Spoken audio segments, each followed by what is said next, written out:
Uh, I am N.K. Mathur, and today, as I am feeling very honored to come on this platform to discuss my feelings about significance of the unfortunate events that happened in February, particularly on the hydropower projects in India. Actually, any event, when it happens, it affects everybody. First of all, we ask what happened. Then we start some scientific analysis like where it happened, when it happened, and how much it happened, which means length, mass, and time, simple physics, physical quantities. After some time, we start these analysis, how it happened, and then we go further in the details, why it happened, and after that, we start taking some measures, what to be done in future. I come to this presentation part.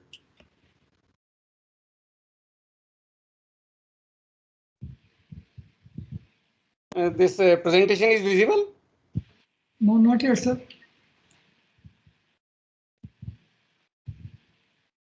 Hmm.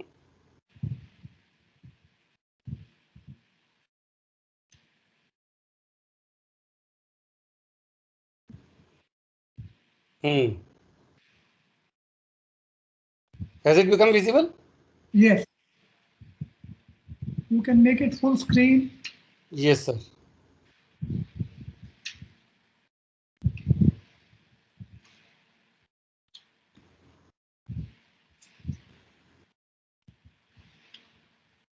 So while the event was happening, what were the immediate effects? These are reflected in these two headlines. One says that around 200 megawatt power supply to national grid cut from major plants. Of course, it was a precautionary measure, but it says that all such events, small or big, affect the infrastructure seriously. The infrastructure can be hydropower infrastructure, rail, road, even the relief infrastructure gets affected in hills due to such events.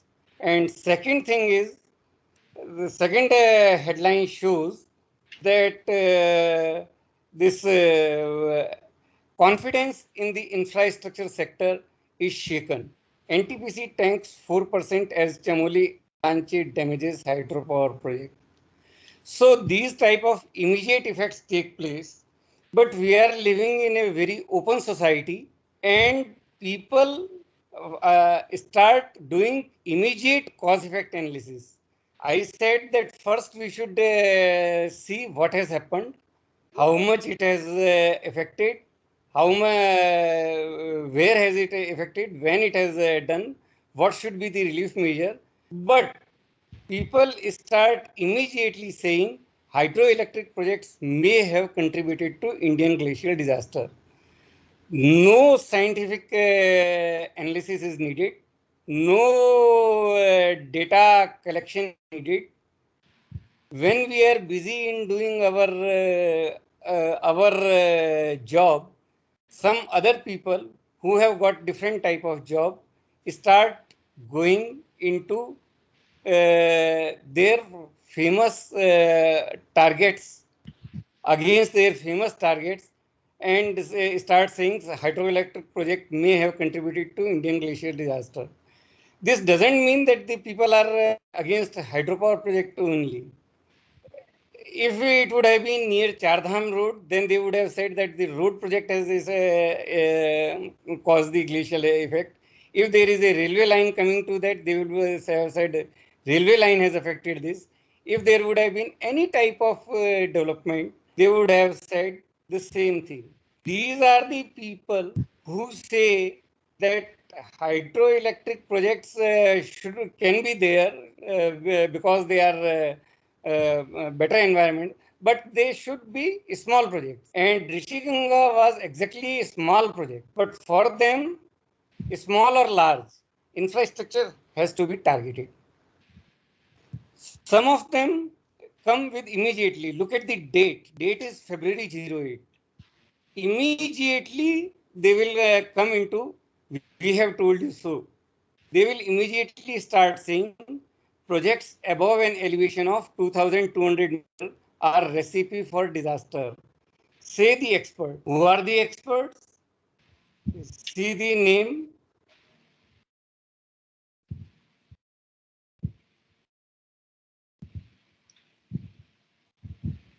It is Dr. Ravi Chopra, as everybody knows, and they have come to a very conclusive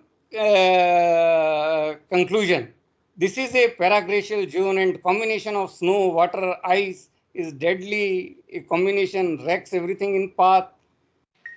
So all those things happens on February 8. At that time, we were just computing how much water is coming. It was around 5 to 6 million cubic meter, and what it has affected. And people were already in the tunnels who were to be rescued. Rescue operation was on, but our experts were already giving, we told you so. However, when we go after a month, we come to know that projects are not cause, but they are victim. The study clearly contradicts previous claim. This is the detail in that headline, and states that the tragedy began on top of 6 kilometer high Ronti peak, and the slow movement of the giant mass started in 2016. 2016 is probably the date on which Rishiganga probably was commissioned, but may not have been very much effective. Other scientists also have come to the conclusion. I had been given an article by Yoga sir.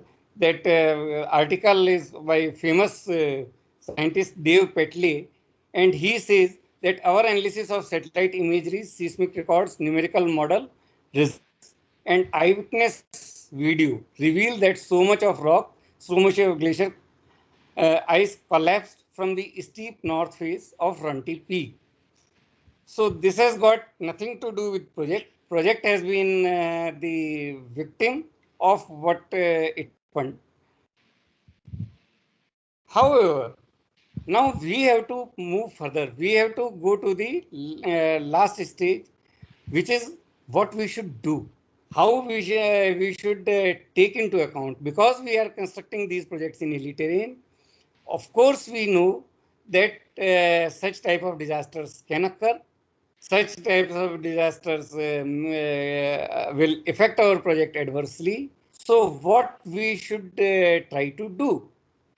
So, we already know that we are not constructing a project in Lucknow or Kanpur.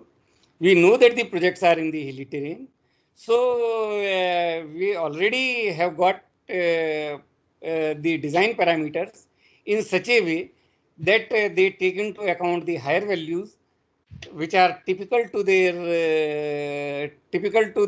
location in the terrain, hilly terrain, such as design flood. Design flood will always be taken into account, and flood at the hilly peaks for the narrow valley. So if we can say that design flood per unit width of the river will come large. Then we take into account the seismicity. Of course, entire Himalayas is in zone 5, and site-specific analysis of seismicity is done. And therefore, with site-specific analysis of seismicity, we make the project resilient to seismic activities. Foundation conditions and abutments are thoroughly investigated. There are BIS codes how these investigations should be done. And in hilly terrains where it is difficult to do the drilling and drifting work, still we go there and do the drilling and drifting work, and we have to do it extensively. And with this extensive drilling and drifting, we try to make our projects in hilly terrain resilient to the design loads. Then again, we have to have some caution during construction, because we are working deep below in the valley and deep below in the pits. Sometimes we have to go below the pit for in search of the competent rock. So we go below the riverbed level, and we are working there for a whole season. So we have to see that proper cautions are taken during the construction. These are the normal things. However, just because these projects are located in upper portion of the Himalayas or hilly terrains, we have to consider some extraordinary loadings also, which we try to take into account. These loadings are not taken in other locations. For example, if we are constructing a project in, say, Uttar Pradesh or Madhya Pradesh or Bihar, these loadings will not come. And these loadings are lake outbursts. We have mapped the entire Himalayas for all glacial lakes, and those glacial lakes have been we are being studied properly. Every month we are taking their snapshot, and we are measuring whether these lakes are growing in its area or reducing in these areas. And based on that, we identify which lakes are what we can say susceptible to bursting in future. And for such lake bursts, we try to load our design flood so that the project is resilient to this type of loading. Then there are avalanches, landslides, and meteorological phenomena like cloudbursts. They have to be taken into account indirectly while we are executing these projects. However, the problem is that projects in the hilly terrain are two types. One is the large projects, and another are the small and medium projects. While environmentalists are hellbound against our large projects, they are slightly less hammer and tongue against the small projects, because they say that small projects have got less environmental impacts than large projects. However, large projects have got an advantage of having economy of scale, and this economy of scale can provide them with a cushion so that they can be made resilient to disasters like Chamoli. What can be done? We have better and intensive, extensive investigations. We can load our design flood. First, the design flood itself is PMF for large projects. Then we can load it with the glacial lake outbursts. If there is intense rainfall like cloudbursts, the catchment area of large projects is larger, and therefore even the cloudburst volume is absorbed by the dam, because the cloudburst is not widespread and generally less critical for such large projects because of its storage and large catchment area. Then for seismicity, these projects are subjected to dynamic analysis based on site-specific seismic parameters, and therefore they can be simulated for the onslaught of such extreme earthquakes.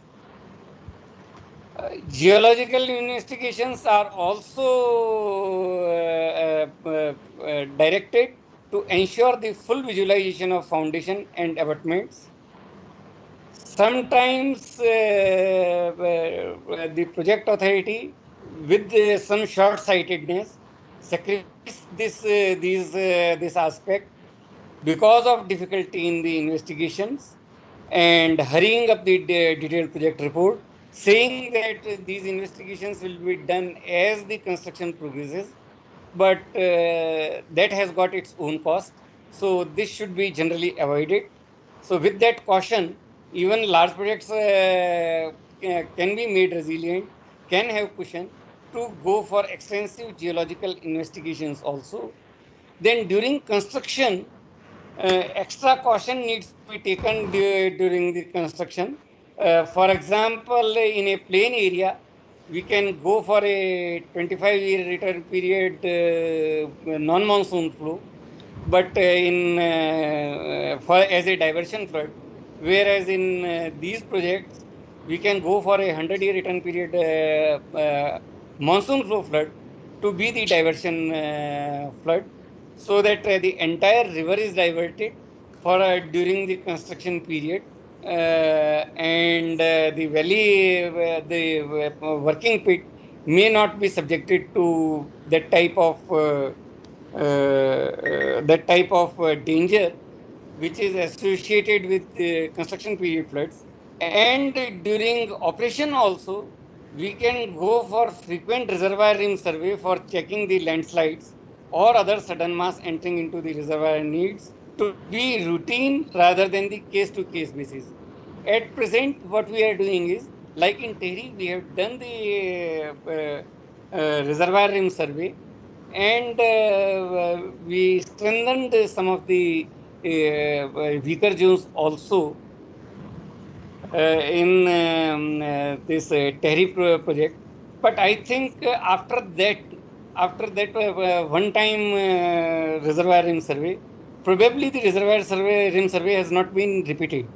So, as an extra caution, we can recommend that such reservoir rim survey be done frequently, say every 10 years, and all types of precautions can be taken. Some strengthening measures, if needed, can be taken so that landmass does not go into the reservoir at the time when it is in FRL, and it does not make the reservoir spill.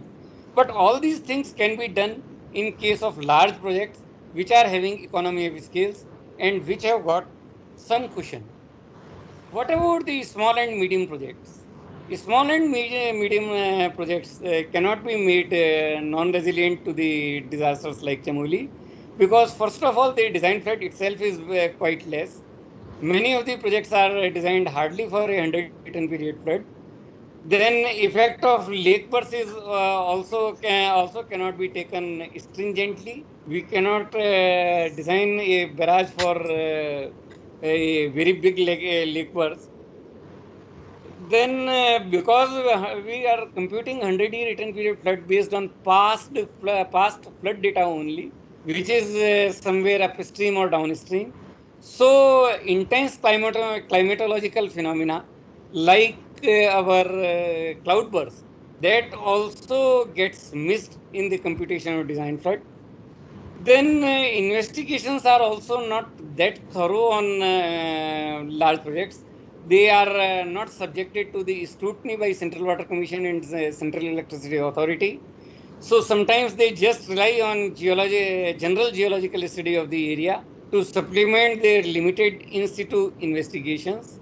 So their foundation condition and ambient geological conditions are not uh, particularly known.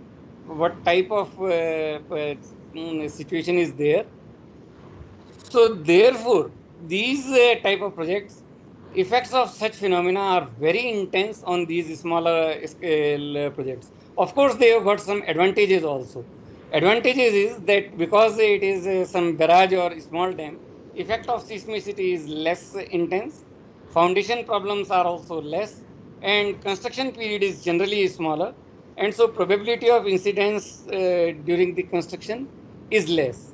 And of course, they can be constructed easily, less statutory clearances, less opposition by environmental lobby also, because they favor that a big project instead of big projects, we should go for smaller projects serving for the local area.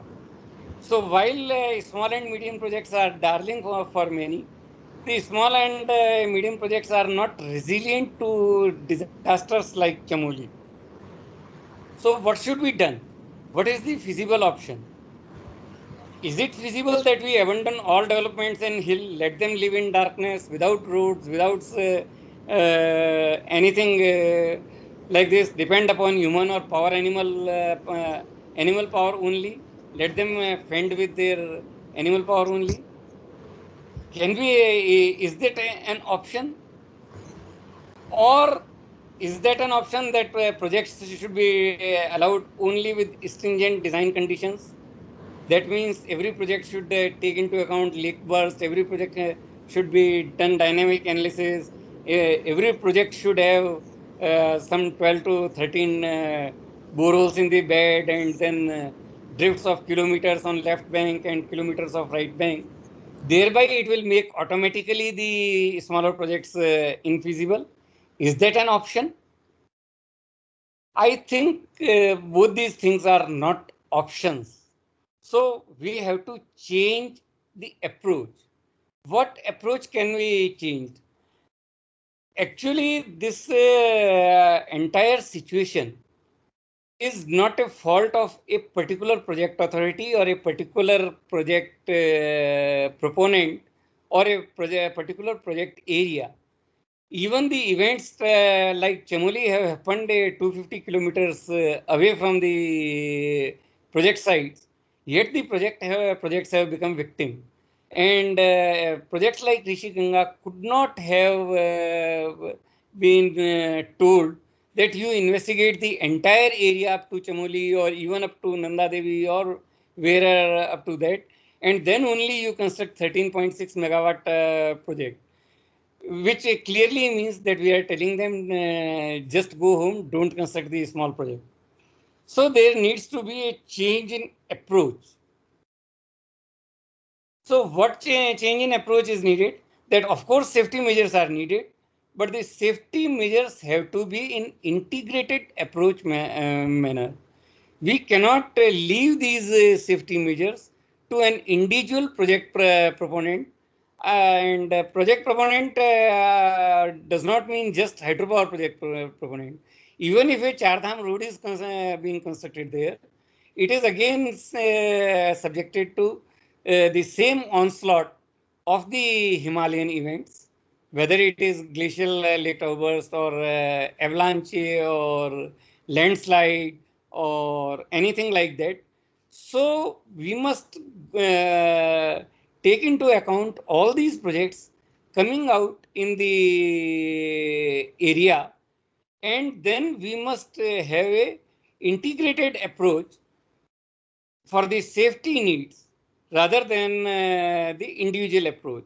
All these projects, big, medium, or small, need to come together and fund the common safety measures. Even a fund can be created for just for investigation and monitoring of those areas, and every project proponent can be a contributor to such fund based on its size and its economy. Small projects may contribute small, large projects can contribute to large, and then out of that, common safety measures may be taken. One very important common safety measure is forecast of extreme events. At present, mostly the forecast systems are targeted to the inflow forecast of a particular dam. For example, Tehri has got a forecast system in collaboration with IIT Roorkee. IIT Roorkee has got sites on developed a model of the flood forecast, which divides the entire catchment into 32 smaller catchments, and is trying to gather the data from there and doing forecast for Tehri. However, none of the 32 subcatchments which have got some type of some type of project coming in those 32 subcatchments get any information about the forecast, about the data being collected.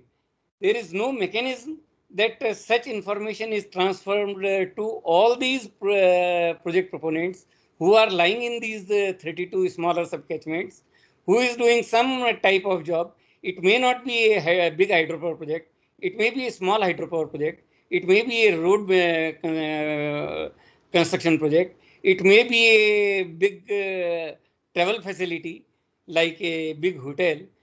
Why should everyone not get the information about this forecast of the extreme event, which can be known to the TERI Project Authority just because it has done? Of course, TERI Project Authority has financed it, but the finance mechanism can always be changed, and these type of forecasts of extreme events with lead time wherever possible should focus on the entire reach, area, and basin. Then second thing is, one is forecast, second thing is monitoring. The entire watershed should be monitored in integrated manner for any event targeted for entire reach. If there is a small landslide somewhere, the information should go to all project proponents specifically, which are located in these subbasins, that landslide at such and such place has taken place. At present, what happens is, if a landslide has taken place on a road, only the truck driver who has stranded makes some telephone call to somebody down, भाई इधर मत आना, इधर landslide हो गया है. But there is no organized system of monitoring such events and transferring the information to all stakeholders in that particular area.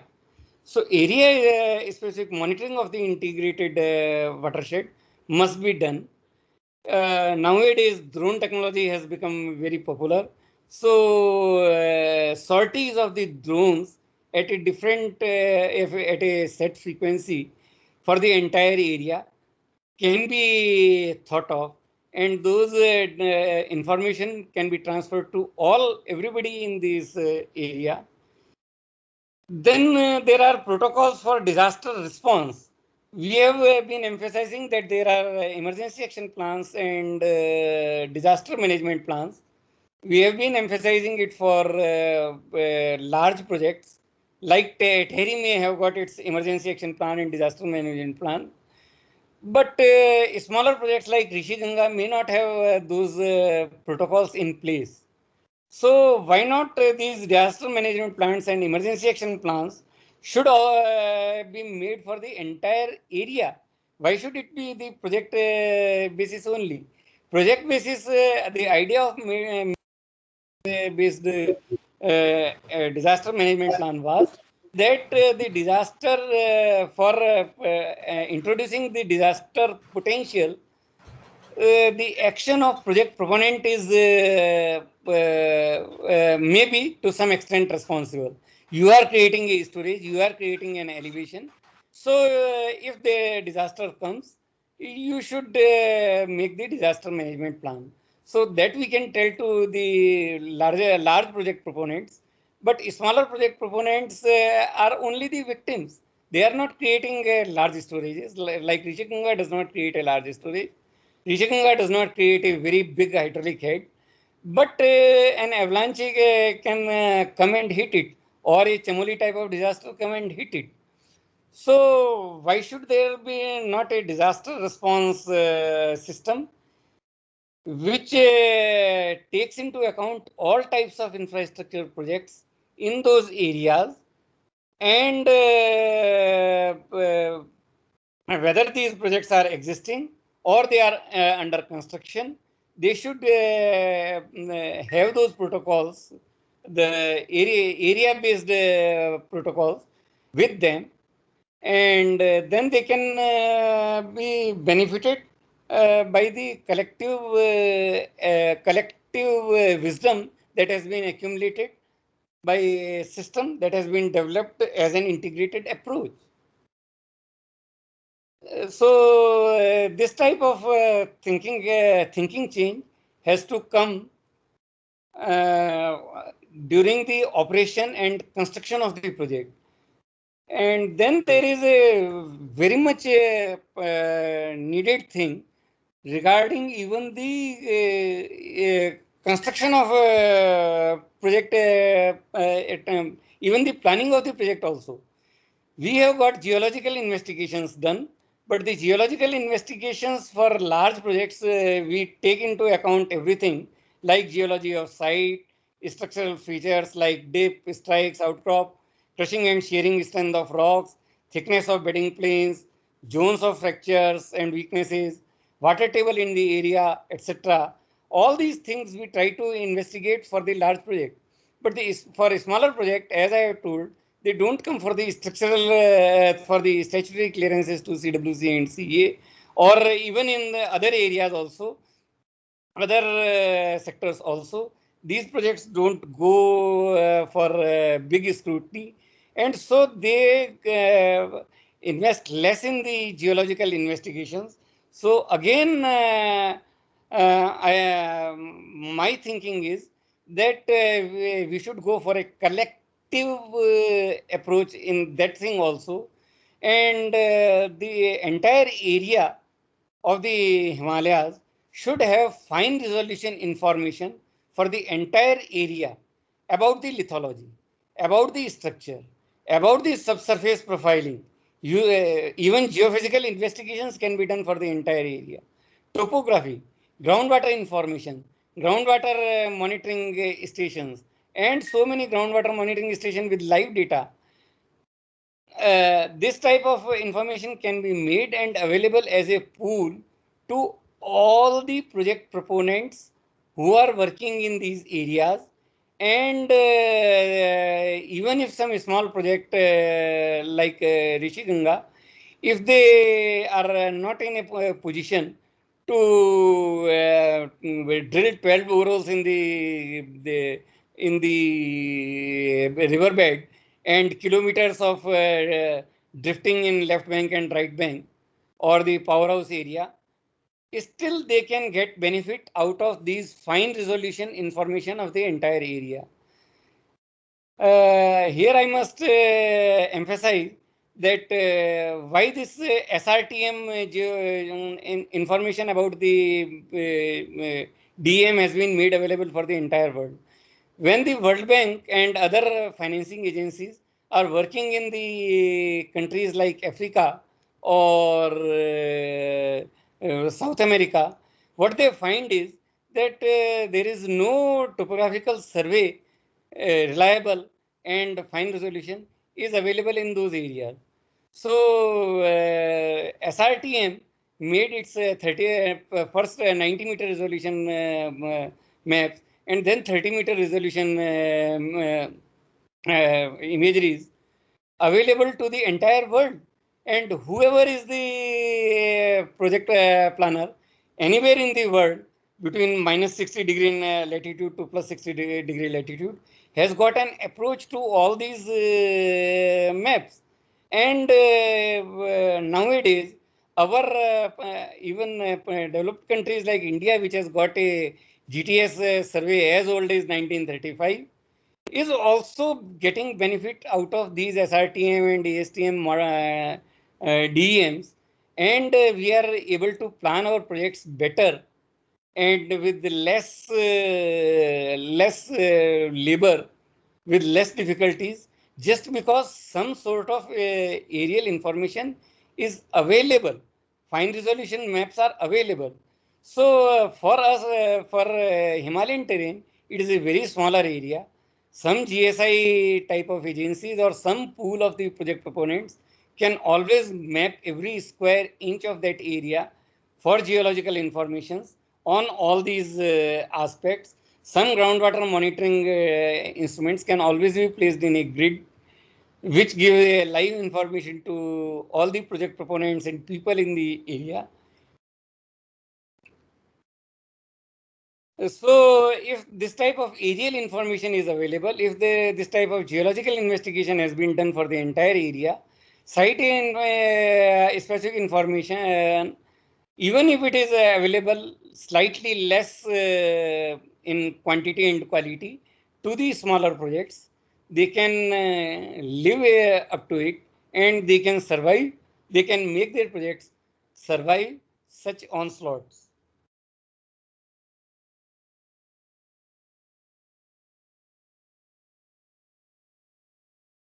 Then some general type of measures also need to be taken.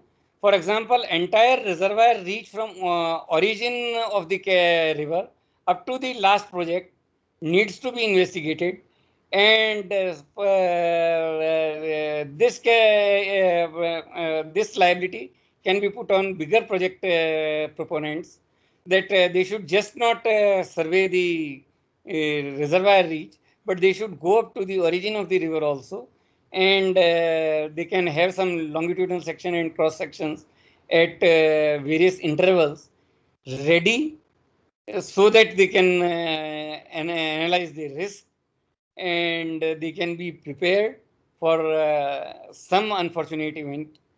Landslide or glacial slide zones also need to be identified. Landslide warning system needs to be put along the Konkan Railway. This is a wonderful thing. In Konkan Railway, it used to be it was susceptible to landslides, and the landslide has resulted some major accidents also in those areas. And now they have got a landslide monitoring system, which tells that this landslide has happened in this and this area, and the entire concrete railway is taking its note and planning its activities, diverting the trains, etc., according to their needs. So why can we not have a landslide warning system on the major roads and major rivers, just as done in the Konkan Railway?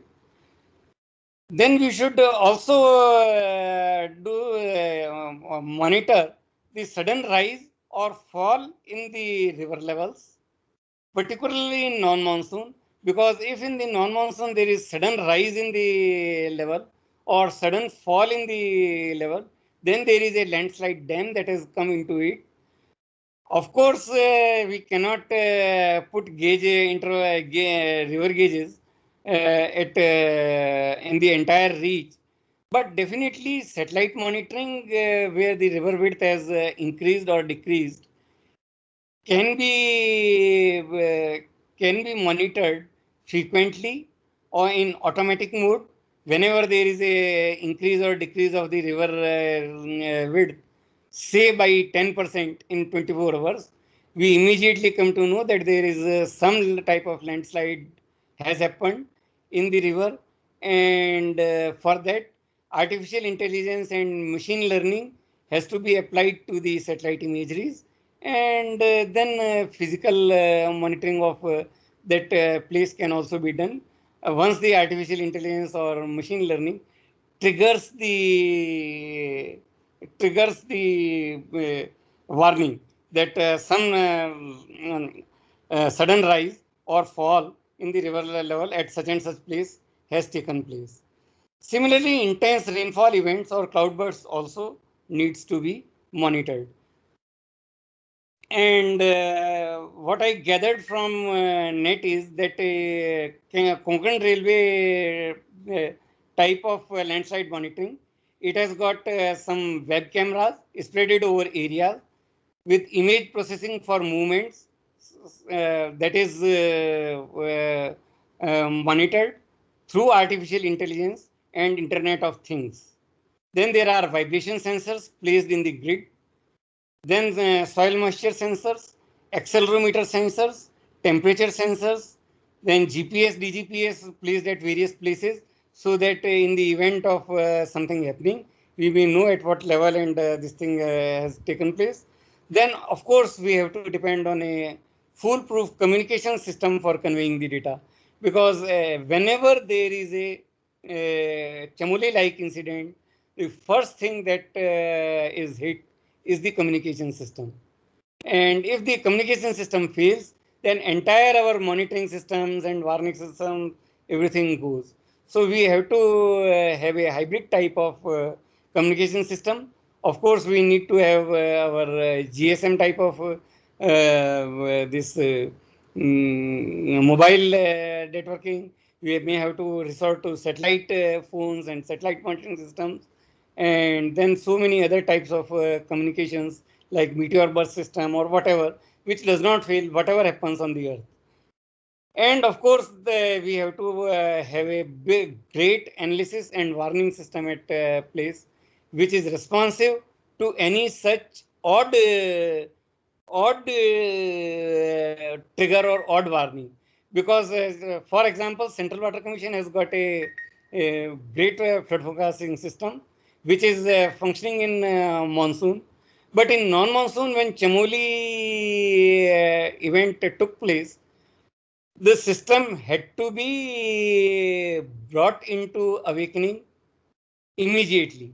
Of course, they rose to the occasion, and immediately they started continuous level monitoring and all those things. But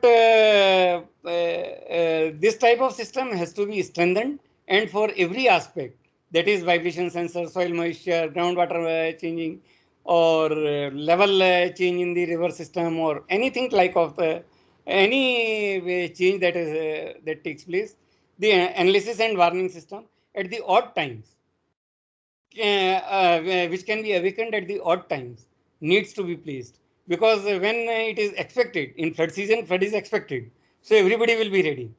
But in February, it is not expected that flood will come.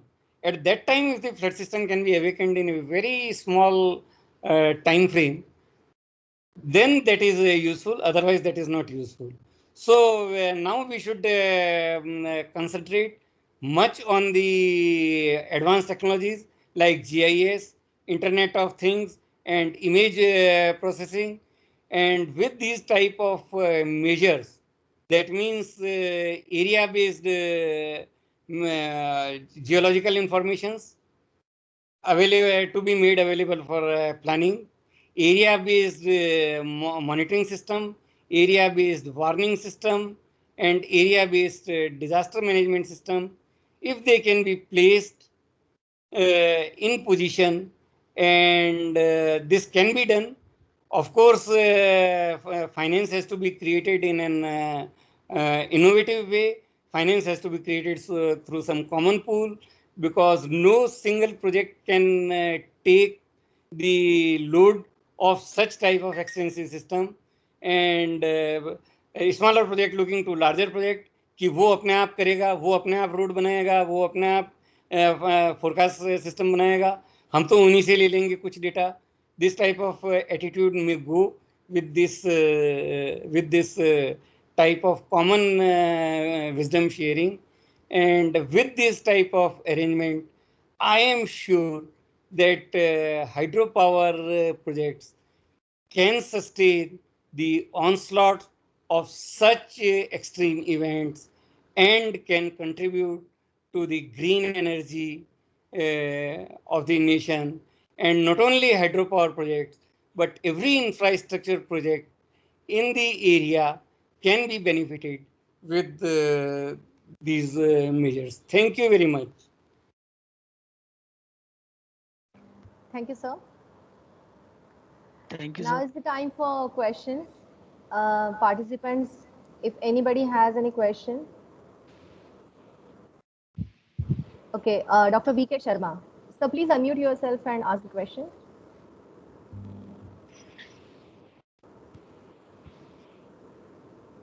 Dr. Sharma, kindly unmute yourself. Yes, I'm doing. Am I audible now? Yes, sir, yeah. Am I audible now? Yes, Sir, yes. yeah. Please go ahead. Yes, thank you very much, Dr. Mathur, for a nice presentation. And first, let me start with a condolence note to our VM Sharma Saab, who passed away. So our condolences at this juncture. Now I come to the point about these small projects in the higher reaches of Himalayas, like Rishiganga, which is washed away because of the climatic change related disasters or whatever you call it. Sir, I have one point to make is that these projects are less investigated and are generally made in more risk-prone areas. We have seen in Uttarakhand disaster 2013, when we did investigation for landslides, we have seen the same thing happen soon after that disaster also. The smaller barrages near Badrinath, then in Dhauli Ganga, then Gauri Ganga, many small structures washed away.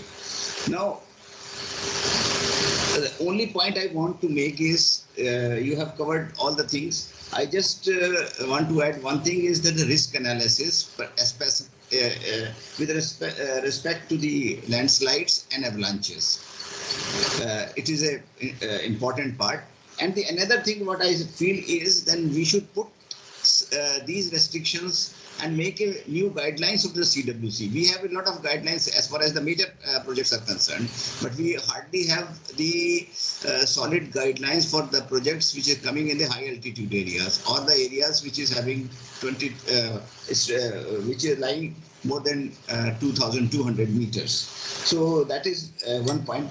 As regards the warning system is concerned, initially we can start with a rainfall warning system.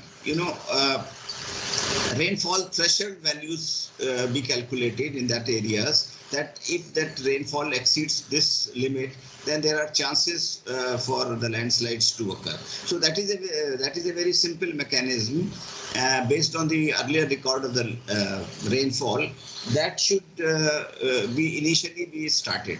So that is the point I wanted to add to your discussion. That first thing, we should bring some changes in the guidelines, because now many such disasters are happening, and we have a lot of projects coming up. Many are in the contemplating stage, thinking stage in the high altitude area. So it is high time that we should also think of the revising on framing the guidelines for these projects, and that should take into consideration the disaster aspects more, because such projects are located in the high landslide risk prone areas, high avalanche prone areas. So that's why these are the smaller points I want to make. Thank you. Thank you very much, sir. It is a great thing that you have brought out these points. And yes, definitely there is a need for the guidelines for medium projects and smaller projects also. But the problem is that first thing is that the interference of central agencies in smaller and medium projects is not liked by the state governments, and they do not want the guidelines to be placed for smaller and medium projects. We had tried it for irrigation projects also, but the states overwhelmingly opposed it and said that we will have our own guidelines. Same thing can happen in this also, because the jurisdiction of guidelines is a big problem. Central agencies do not have the jurisdiction. More than Right. that, again, if there is a guideline in place, the guideline will make these projects unsustainable the day the guidelines are implemented. Because guidelines will say something that you investigate this much, or you design this for this much earthquake, or you design for you should use N60 concrete. And as soon as we will specify this, the project will go uneconomic. Therefore, my area of resolution is that we should move from the individual project base to community based, because this problem is because of this area, this specific area. This is not problem because of there is a problem of the project. The project has to solve it. but the problem is because of the area. So why should only this project be made suffer the stringentness? So entire area should be investigated. Entire area should be investigated as per the guidelines for this, and the smaller projects get the benefit out of it. So that is one thing. And of course, this forecast and monitoring should start from the rainfall forecasting only. IMD has put a radar there, and the information is has started, I think, coming to this. But again, the problem is that IMD is giving the information कहीं कहीं तेज बारिश होगी, कहीं गरज के साथ छींटे पड़ेंगे type of thing.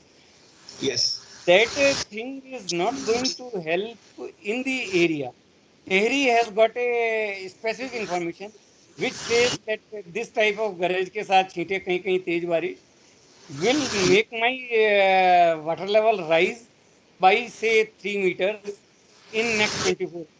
So this type of information makes them resilient to such onslaught. They can make the space for this extra water coming as a pre-depletion, or they can do something else. But the smaller projects like Rishi Ganga, even if it has got a IMD warning of 60 centimeter rainfall in next 24 hours, it has got no mechanism to know how it will affect it. What will happen? Will it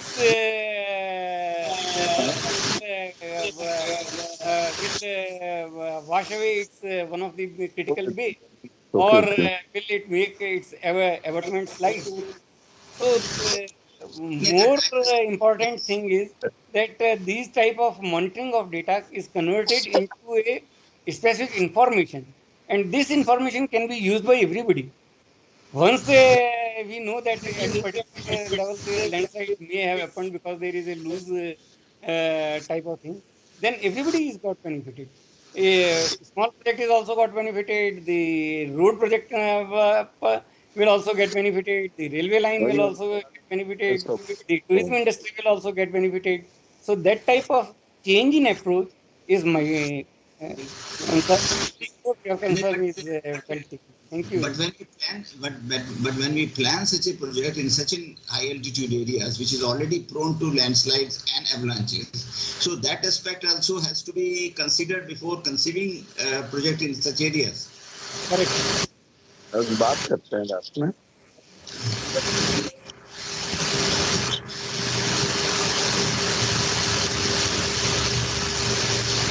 lot of noise. I think you could put up a noise.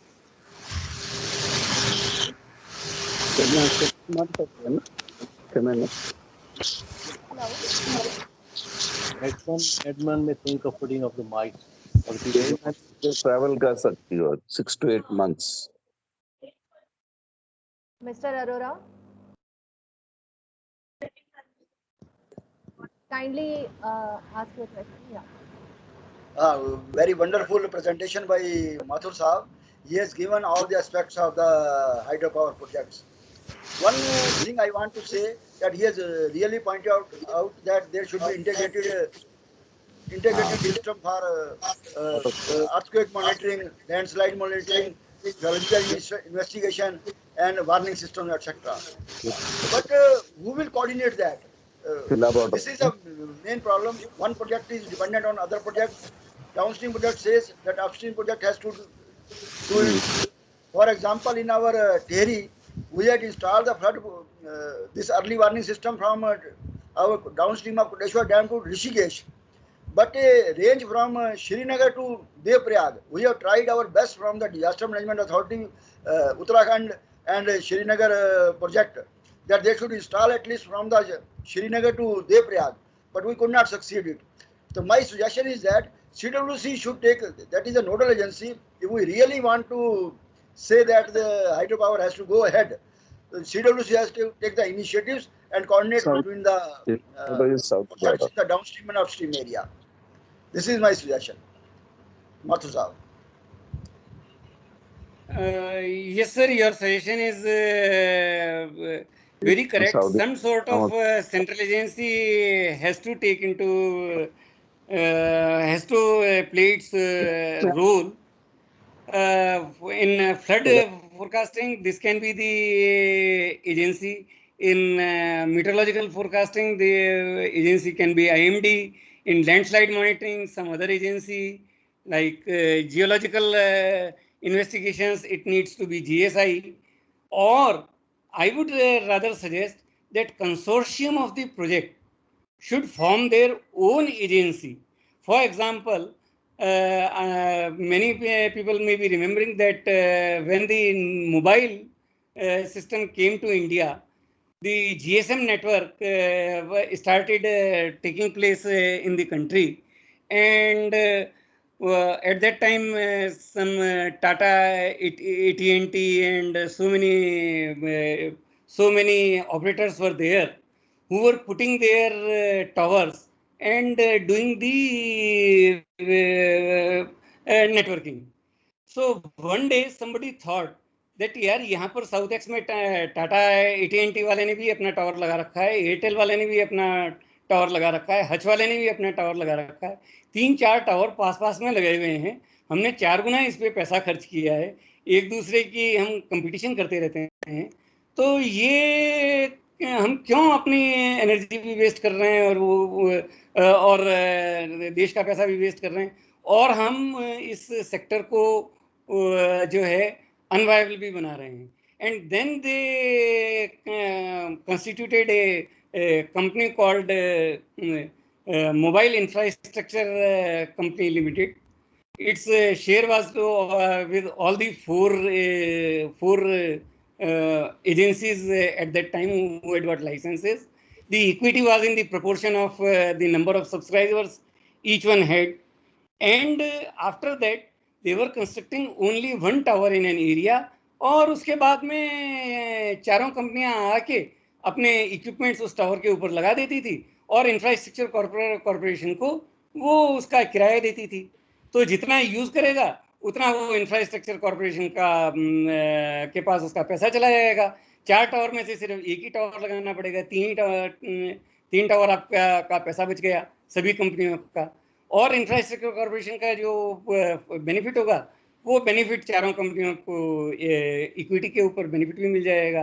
तो अपना ही काम अपने ही तरीके से करो और आपने resource को कॉमन पूल कर लिया. Something like this has not happened in hydropower sector.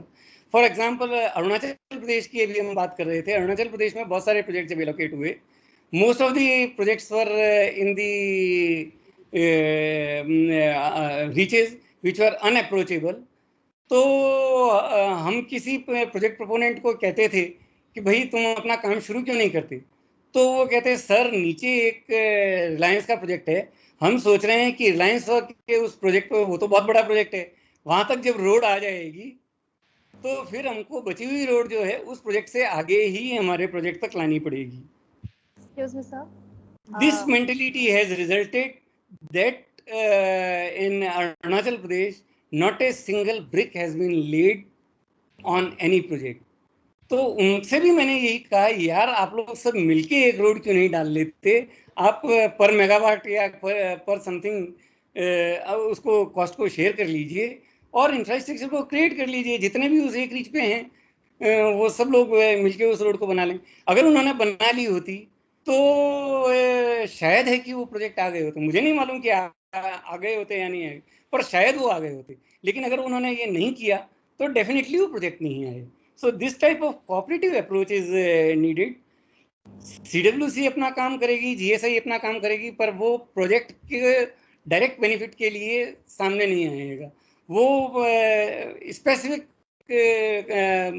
Sector में नहीं है, इस पर सेक्टर स्पेसिफिक आ जाएगा, लेकिन डायरेक्टली प्रोजेक्ट्स जो उस एरिया में ऑनस्लॉट को अपने सीने पर ले रहे हैं, उस ऑनस्लॉट से प्रोजेक्ट्स को नहीं बचा पाएगा.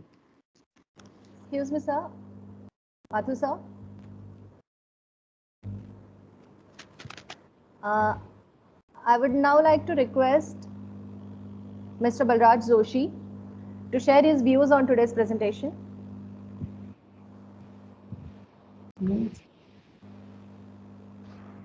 Well, thank you, Mugda, and I hope that I'm audible to all people. Yes. There have been a lot of actually noises in between, so that's Yes. why I just want to ensure. Mathu sir, thank you so much for a wonderful presentation. You have touched the actually core of the matter, which has been really tormenting people from hydro fraternity and people who have been actually associated with the projects, including geologists and engineers alike. Uh, Talking of Rishiganga tragedy and this Tapovan Vishnugad issue and the Chamoli disaster that is known now, I am also slightly involved with this affair. And I also had a number of views coming from all people and meeting the witnesses who actually saw what was happening. One of the very quaint things which was reported to us during one of our visits was that the river actually froze. River froze for about, let's say, a sizable period of time, maybe a minute or so. And it was not reported by any Tom, Dick, and Harry, but from a very responsible person. And I asked him twice, "Are you sure that the river stopped?" Yes. And how could that happen? He said it froze. So then we actually moved on to the confluence of Dhauli with Rishi Ganga, and we saw and stood there. And what I observed was that even in Dhauli also a lot of submergence had taken place, impoundment had taken place. And it had happened because of the material which was pushed by this glacier slide or the rock slide. I'll come to that later, which actually blocked the Dhauli river also. And after this particular small blockade, temporary blockade was overtoppled, then suddenly a gush of the discharge came about. And therefore, as I think I spoke to you also, that the discharge was not more than 1700 cumecs, whereas the Tapovan Vishnugad is designed for 5000 cumecs. So that was the reason the material which actually flowed along, it was not never expected, and that did a lot of damage. Now, coming back to your presentations part, where you said that the 50 scientists had given a report, I think BBC also had put up a story on their channel. And in that report, one thing very outstandingly comes about is they say that pinpointing a specific trigger is very difficult. What we do know is that there's a giant wedge of rock that ultimately collapsed, and it was starting to slide over for the preceding 4 years. So for 4 years, it was just triggering and sliding. And the archive satellite pictures showed that it had slipped several tens of meters. And the last line is very, very concerning. This is, unfortunately, no human had picked up on this. No human had picked up on this. I mean, it means that even though you said that we are having satellite imagery, but probably we have not gone into that level, monitoring of that level, that something like this can happen. And it was certainly unprecedented. It was unprecedented that a huge volume of rock suddenly fell, and in a season when you don't expect it, no rains are happening. Somebody said that because of rains, it could trigger landslides. It can, but this particular incident was not triggered by rain. So therefore, the monitoring issue which you have raised, it really strikes a chord in me. You have also mentioned a number of tool and technology which are available: web camera, vibration sensor, soil moisture sensor, accelerometers, and so on. It must be done. But Mr. Arora has pointed out a very important, interesting case. Who will do it? Simply, all hydro people and all the people who are involved in the River Valley projects, they look towards the CWC. They say CWC must do it. CWC can do it, certainly. CWC, as regards the flood forecasting, etc., they are doing also. Now, this brings us to an issue of the integrated basin development, basin planning. We have been party to some discussions at the planning commission level also, where this issue has been going on. Mathu Sahab, with your experience in the government, you can say why this has not happened, why we are not being able to actually install an integrated approach so far. We should be actually talking to small-time developers because they can't carry on such elaborate studies. The policy formation has to be a role of the government, not of the small sundry people. So the government must actually come out and taking a cue from Mr. Arora's suggestion, I would say not CWC. In the wake of the tragedy which has happened, we must have a central agency basically which looks after the tragedies like this, forecast, text data, and warns all the sectors that this is going to happen. Now let's take an example of Japan, for example. Japan is prone to all kinds of tsunamis and earthquakes and typhoons and whatnot, but they haven't stopped making skyscrapers or the high-rise buildings. Here, there's a very good warning system. There's a very good analysis system with them, which tells them that these are the forces which are going to come, and we have to live with these forces. But let us shape up, let us spruce ourselves, our acts up, and try to design our things like we can take those forces. Once the forces are known, but I think this has to be done at a central level, at the government level. We can't expect developers to do it. That's one thing, one point I just want to mention. And apart from the fact that you have already covered everything, CWC is already considering the design flood, including the GLOF, etc., is very nicely taken care of. And here in the instant case, GLOF actually didn't happen, as is clear from the report. But this I would just like to know from Mr. Mathur, after, of course, thanking you that you have really evoked such a nice response and on a very, very interesting subject and the very contemporary subject. Why this is not happening at the central level? So this would be my request to you. And correct, sir. Yeah, you have raised very important points. Of course, there are three stages of any action. First thing is policy planning. Of course, policy planning has to be done by central government. Policy should be there that this type of system should be there, this type of project should come up, this type of project should not come up, this should be the guidelines that they follow, this should be the protocols that they should place for safety in place, and all those things. Then comes the second part of thing, that is called management aspect. Management aspect, we always believed in Central Water Commission that there should be a river basin organization, and river basin organization should do all the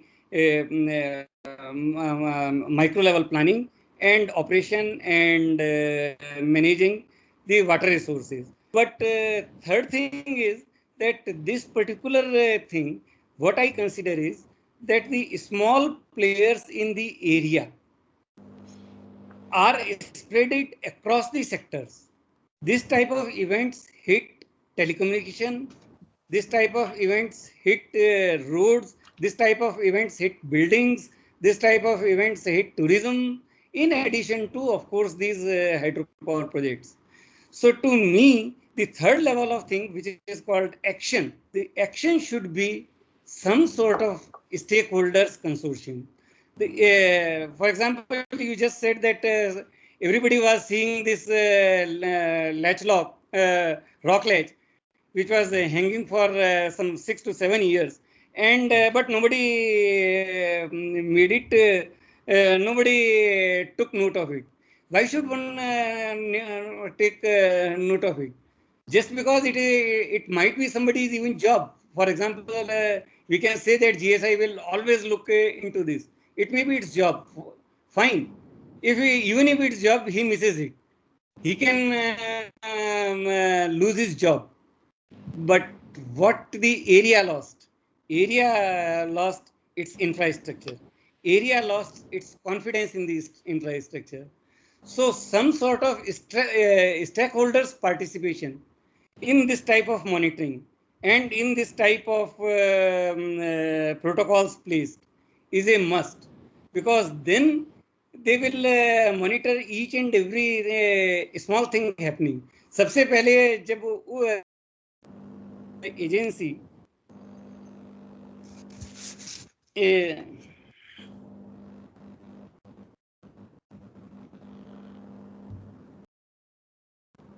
I think there is some network issue at Mr. Mathur's end. Yeah, we are seeing his hand. Yeah. Probably. I think. I think we are Yes. now. I would like to thank Mr. Joshi for his expert comments, as always. And I sincerely thank Mr. N.K. Mathur for his wonderful presentation on behalf of DDAG and all the participants present here. So with this, we come to the end of today's session. Thank you so much for joining. And we'll be seeing you all next month in another session of the open house with another interesting topic. So thank you for today. Thank you so much for joining. See you all. Take care. Thank you, Mathur sir. Thank you, everybody. Sir, Mr. Joshi, Mr. Kesilan, Mr. Dr. Y.P. Sharda, Dr. V.K. Sharma, Mr. Arun, everybody. Hello, ये आया क्या? Am I audible? Sorry, There was sir, some network connection.